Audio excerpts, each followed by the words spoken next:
Nous sommes au gymnase Orion avec Jacques. Bonjour. Bonjour. Vous êtes le créateur, l'organisateur de cet événement? Oui, depuis 35 ans, c'est moi qui ai lancé cette manifestation.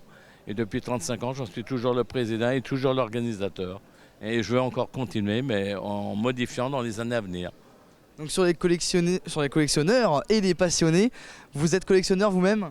Ah oui, avec mon épouse, nous possédons 23 collections différentes. De quoi par exemple? Des médailles historiques, sur le whisky, sur la bière, les poupées russes, les soupières à vin chaud et beaucoup d'autres. Et plein de choses. La collection la plus originale que j'ai, ce sont les préservatifs. Ah oui, insolite. Insolite, là c'est réellement la collection insolite. J'en ai 800, plus de 800.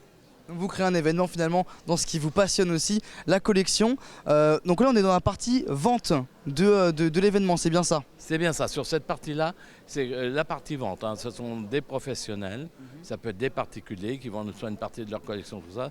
Mais là, ce n'est que de la vente, voire de l'échange. D'accord. Oui, même éventuellement. On y trouve quoi à acheter? Ah ben là, on y trouve, vous voyez, en face, j'y vois les téléphones, vous avez le parfum, vous avez les fèves derrière moi, les pièces de monnaie, on y trouve tout ce qui est en collection classique. On a plein de choses.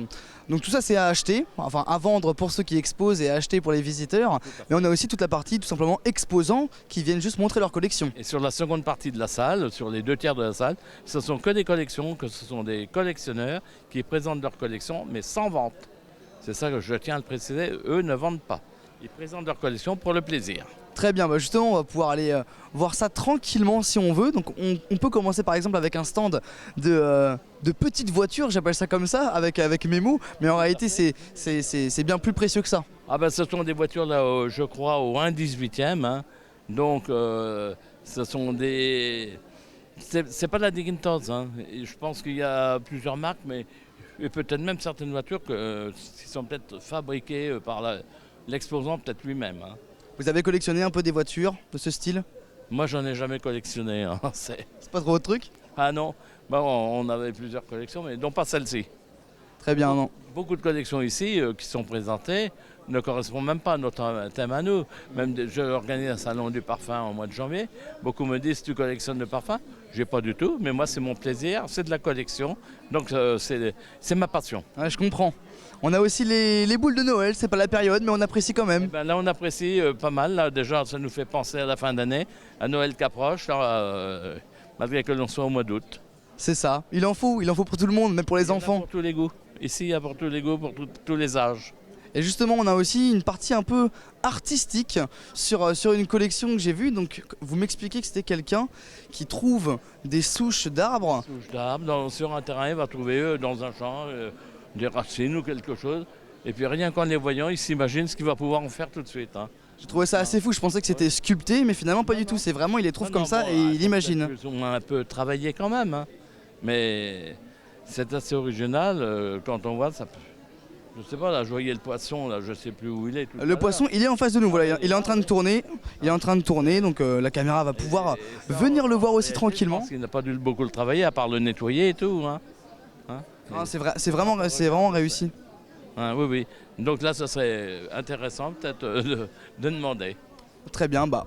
Je vais pouvoir y aller directement. On y va directement. Je vais aller demander, sans perdre de temps. Bonjour, messieurs, dames. Est-ce que vous avez des petits noms? Des petits noms. Des prénoms, des prénoms. Pour les... Ah mais non, mais pour vous, pour savoir à qui je m'adresse. Ah, Nelly. Nelly.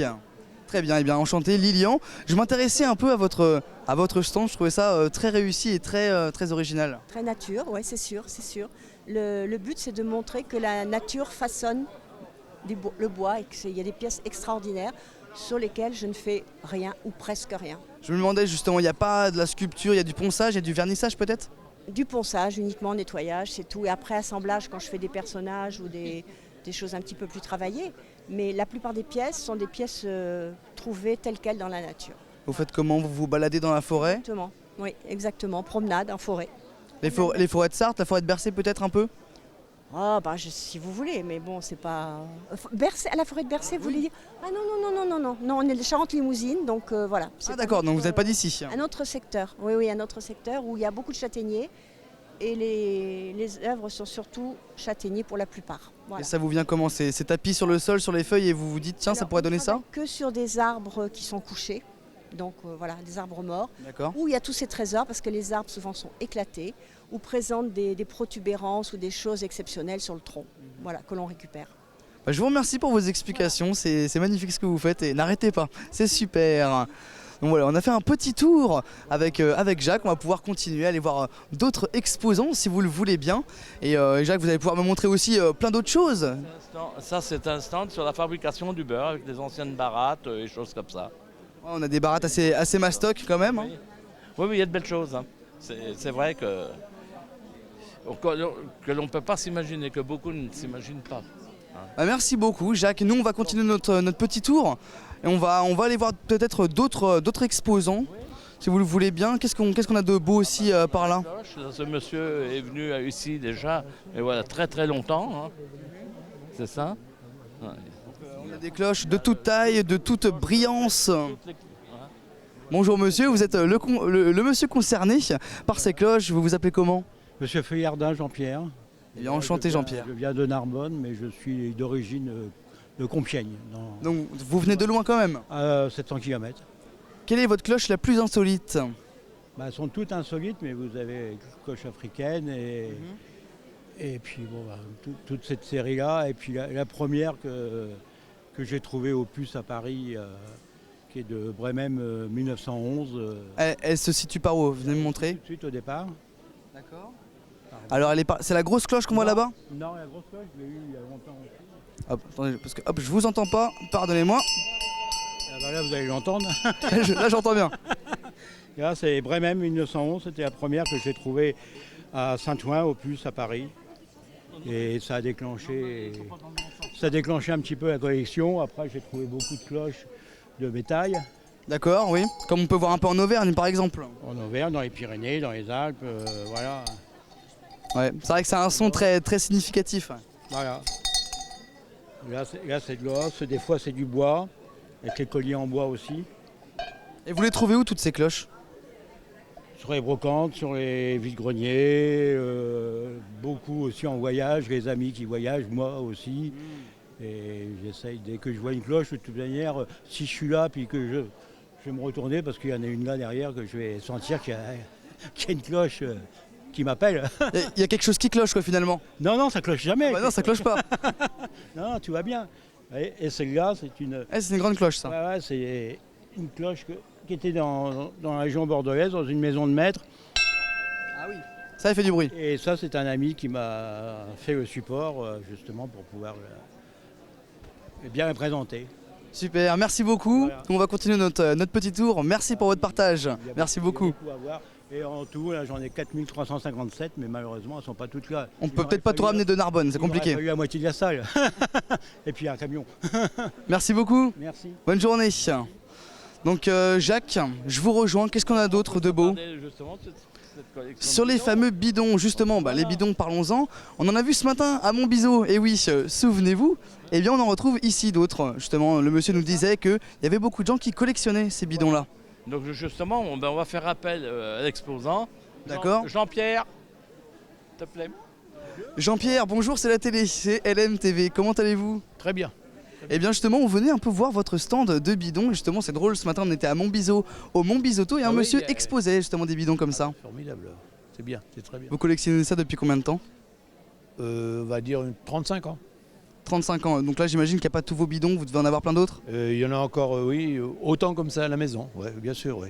Et vous les trouvez où quoi, en brocante, en bric-à-brac? Un peu tout. Bourse auto, énormément, vente aux enchères, un peu tout. Ouais. Disons qu'à l'origine, je suis carrossier d'origine. D'accord. Donc, je collectionne tout ce qui touche automobile.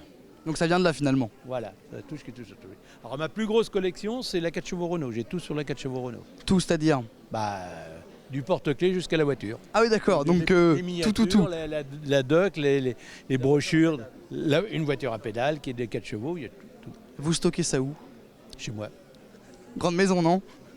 Une ferme. Une ferme, c'est vrai que c'est plus pratique. Je suis à la retraite, donc j'ai acheté une ferme. C'est bien. Bon, j'ai des vieilles voitures aussi. Pas des voitures de collection, pas quelques-unes. Une dizaine, on va dire. Et quelle est votre pièce la plus ancienne sur le stand? Ah, je sais pas. Mais À peu près, hein, quelque chose qui date de certainement, très longtemps. Les plus anciens, c'est ceux-là, là. Hein, les gargoles. Mobilois, le gargole. Il date de quelle année à peu près? Oh, on va dire avant-guerre. Ah oui, donc d'accord, oui. Il y a quasiment 100 ans, quoi. Et les plus rares, c'est ceux-là. Enfin, celui-là. Vous voyez, c'est le scooter SO. Ah, il existe le même, mais avec un canot. Un canot. Nautique. D'accord. Ah, donc, mais je ne l'ai pas. Et c'était quoi? C'est une édition très limitée en fait à l'époque? Ben, c'est-à-dire que oui, ça a été très peu divulgué. Alors celui-là, je l'ai acheté et j'en connais un autre, c'est tout. D'accord. Ouais, très peu. Bah, c'est Alors, magnifique. Ça, c'est la goutte d'huile. Ah, c'est très recherché parce que vous voyez, le petit bonhomme SO, c'est la goutte d'huile, on appelle ça. D'accord. Et ça s'est pas beaucoup fait donc à l'époque ces bidons-là? Bah, c'est-à-dire que vous voyez, c'est pour le temps de scooter. Alors c'était l'époque du scooter dans les années 65. D'accord. Il y a plus vieux.